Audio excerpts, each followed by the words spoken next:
Hello বন্ধুরা, কেমন আছো সবাই?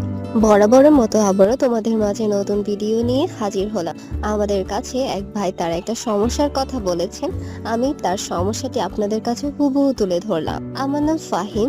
আমি একটা বেসরকারি বিশ্ববিদ্যালয়ে পড়ালেখা করছি। সেই সুবাদে আমাকে শহরেই থাকতে হয়। নিজের পকেটের খরচ আর চলাফেরার জন্য টিউশন করাই। আমি ইন্টারের একটি মেয়েকে পড়াতাম।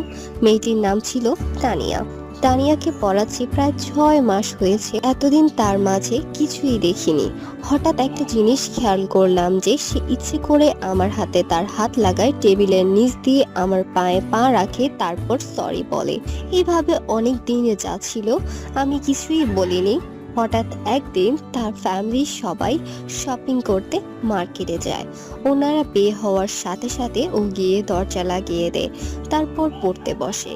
কিছুক্ষণ পর আমাকে বলল যে, স্যার আপনার হাতটা দেখি। আমি বললাম কেন?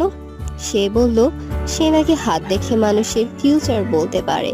আমি হাত দিলাম, ও আমার হাত দেখে আর হাতে কেমন জানি একটা ইশারা দিচ্ছে।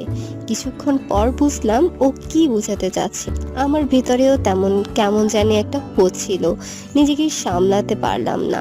তানিয়াকে জড়িয়ে ধরে ফেললাম।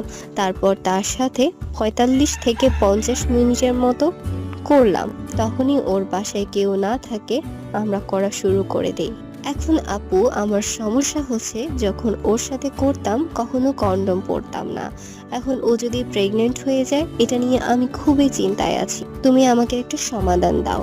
ভাই, আপনার সমস্যা শেয়ার করার জন্য আমাদের কাছে আপনাকে অনেক ধন্যবাদ। এই সমস্যার সমাধান হচ্ছে, যদি আপনি কন্ডম ছাড়া মিলন করে থাকেন তাহলে মিলনের 72 ঘন্টার মধ্যে পিল ট্যাবলেট খাওয়াতে হবে, তাহলে প্রেগনেন্ট হওয়ার সম্ভাবনা খুবই কম।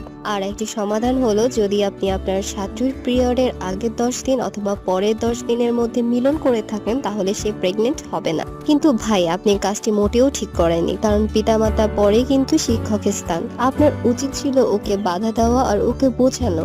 এমনই আপনার ছাত্রীর বয়সটাও ভালো না। এই বয়সে মেয়েরা চায় কারো সঙ্গ পেতে।